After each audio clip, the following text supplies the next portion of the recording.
Hello and welcome back to my channel. So today I'm going to talk to you about Cruel Summer. Last night the episode was kind of good. It still didn't give us, well, it didn't give me what I wanted, but I guess it's too early in the game for that. So let's go ahead and, talk about the situation. Now, it's July 4th and it's alternating between July 4th, 1993, 94, and 95. Now, in 1993, Jeanette, Mallory, and Vince meet up with Contraband, okay? They doing their little listing. They swipe from their respective households as part of their bucket list. Mallory is furious when she finds out Jeanette flushed the stash, okay? They didn't want to smoke. I mean, you can't make people smoke if they don't want to smoke, okay? They didn't want to smoke, so you can't make somebody do something they don't want to do. They wasn't comfortable, you can tell, so it is what it is. They took the opportunity to flush it when Jeanette's father called Mallory and said her mother wanted her, and that's when she took the opportunity to go flush it. But did she flush everything? Okay, so now we're gonna go to Cindy and Jeanette. Okay, so Jeanette flushed a stash of joints she bought, and Cindy suggests Jeanette distance herself, recalling her own popularity in high school. Skipping the fireworks, Jeanette sneaks over to the Martin house to steal a yearbook that she brings to Mallory as a peace offering. Because they had the little issues about the whole joint thing. I don't know. For her to go into that man's house like that is dangerous, because what if he was there? You know what I'm saying? Jeanette later poses in the mirror with a joint she secretly kept.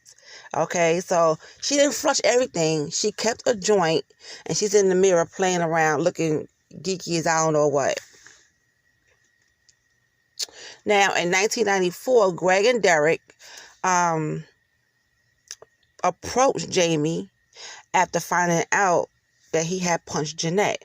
And I would have been furious too, because you punching my daughter, and then as for the brother, you punching my sister. Now, I don't care what Jamie had going on in his head, he had no right to punch that girl like that. You know what I'm saying? So he lost. I don't like him at all for that. I don't know why he would punch her like that. No matter what happened or what he heard, he didn't have no right to punch that girl in her face like that. All right, so meanwhile, Jeanette agrees to the police questioning because, first of all, I think, why do police feel like they could talk to a minor without the adults? Like, I don't understand that. Like, that whole scene where the police wanted to take her down to the station and talk to her. No, I would have did the same thing to parents. Not without us. You would not do that. So anyway, but shocked when the police offer her necklace as evidence. Now, Jeanette swears she threw her necklace away, but Cindy, her mother, is horrified and begins doubting her own daughter. Okay, so Jeanette lies about her black eye, but Greg sees right through it and forbids her, that Greg is her father, and forbids her from seeing Jamie, while Vince meets up with Ben. Now, when I found out they was dating, when Vince and Ben was dating, I was like, what? What is going on here?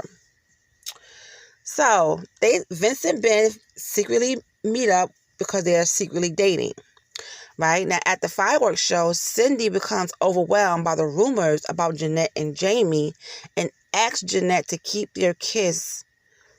And Jamie asks Jeanette to keep their kiss a secret. Right? But it's not really a secret because who saw it? Kate Wallace saw Jamie kiss Jeanette in the park. It's getting juicy, but it's taking its time getting to all the meat and potatoes of this whole thing. So Jeanette, how she somehow knew Kate went missing before everyone else. And then he asked her that. He was like, you told me that Kate was missing. How did you even know that she was missing before everyone else find out. So she was like, man, get out of here. So she walked away. She was mad, and that was that. But that is true. How did you know that she went missing before everyone else? Okay, so now in 1995, Kate confronts Jeanette when they bump into each other driving, but Jeanette takes off, and of course, Kate Wallace is left in the street screaming and hollering, looking like a crazy woman. Like, I'm not going to approach nobody in the street like that. I'm not going to do it. I have to see you coming out of a store, or we're on solid ground on the sidewalk somewhere, but I'm not going to jump out of my car because I see you and I feel some type of way. No, I'm not going to do that. I'll wait till I see you in a more open space. So, that happened. And so, but Jeanette, she takes off. All right. So Jeanette practiced how to be likable by mimicking television shows and avoids Cindy's calls. I don't know why she's avoiding her mom's calls. Maybe I missed something, or maybe they're just going to put that in next week's episode. Okay, so during the fireworks, Jeanette breaks into Mr. Martin's house again, and is supposed to find surprised to find Vince there. And I think Vince been follow her this time, because he saw her leave out her house, and he was putting garbage out in his, because they live close by each other. So I think he followed her. He had to have followed her to see where she was going. They have a heart-to-heart, okay? And Jeanette wished things could go back to normal. And Vince admitting he misses Ben. And I think when he was that's who he called at the video shop where he works. He called Vince. But I think whatever happened, because they don't show everything, they piece everything week by week. Whatever happened between Vince and Ben, Vince said, not to call because it's painful for him to call or to hear his voice, or whatever the case may be. So Vince and Jeanette sitting in the house having a heart-to-heart talk, and he tells her, he admitted missing Ben. I didn't even know they was dating until this episode, because they went to this secret house, and I guess it's a safe place for the people who are LGBTQ. It's a safe house. It's a safe place, and they was there as a couple. Vince is white. No, Vince is black. Ben is white. And they was just, dancing. And the lady was like, you want me to get them out of here? They're under 21. She was like, no, I won't serve them. But no, this is a safe house. This is a safe space. Let them go ahead and just dance, And no one was paying them any mind, because they was in their world, So it shocked me, because I didn't know they was even talking like that. But, like I said, each week it opens up to something new to other people. Okay, so then he then asked Jeanette, how many times has she been in the Martin's house? And she says a lot. And I think what it is with Jeanette is addicted to going there for whatever reason. Okay, so Vince later lies to Jeanette's lawyer, and he says he doesn't know if she ever went back to the house, because now she was sitting he was sitting there talking to the lawyer, and they was questioning him, and he said, I don't know. I don't know if she ever went back there. I don't know anything of that such. So he covered for her. And it seems like Mallory and Jeanette relationship is kind of strained of what's going on and stuff like that. But I hope they will uncover more. They're going to uncover more next week. It's getting good. It's a good show. I think you should check it out. It's really good.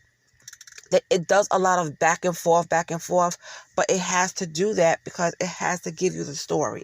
They have to tell you the story of each person. They're giving you Jeanette's side, and then they're giving you Kate's side. Okay? So, Jeanette feels as if she's the victim here. So my question is Jeanette the victim, or she is the villain? Who's the victim? Who's the villain? And that's what the whole question is out of this whole series. Who is what? So I hope you guys check out this series. It's really good. I enjoyed it. I can't wait for next week, because next week it comes on May 4th, and that episode is going to be called You Don't Hunt. You don't hunt, you don't eat. So whatever that means. It's pretty good. And you should check it out. Okay? Okay. So, you guys, that's it. That's all I have right now. For this week, this covers this week's recap and review. It was pretty good. I felt like we could have got more. We could have got more out of this, but I guess they trying to build it up, build up more of the suspense and stuff like that. And which they doing a pretty good job doing, because I want to see what happened to Mr. Martin. That's what I want to see. And I also want to see how long is the affair with Joy Wallace and her gardener, her landscaper. So I didn't forget about that, because I have those things written down, those key points written down. When Joy Wallace was messing around with the landscaper, and what really happened to Mr. Martin and stuff like that. So that's what I want to know. And I really want to know, did Jeanette see Kate in the basement? Because I thought we was going to get a glimpse of that this week. No, we did not. We just saw Jeanette breaking into the house again and roaming around like she normally do. But we didn't see if she saw Kate Wallace in the basement. Alright, so it was pretty good. I enjoyed it. Let me know how you liked it if you watched the show. And I will talk to you guys later. Thanks for listening.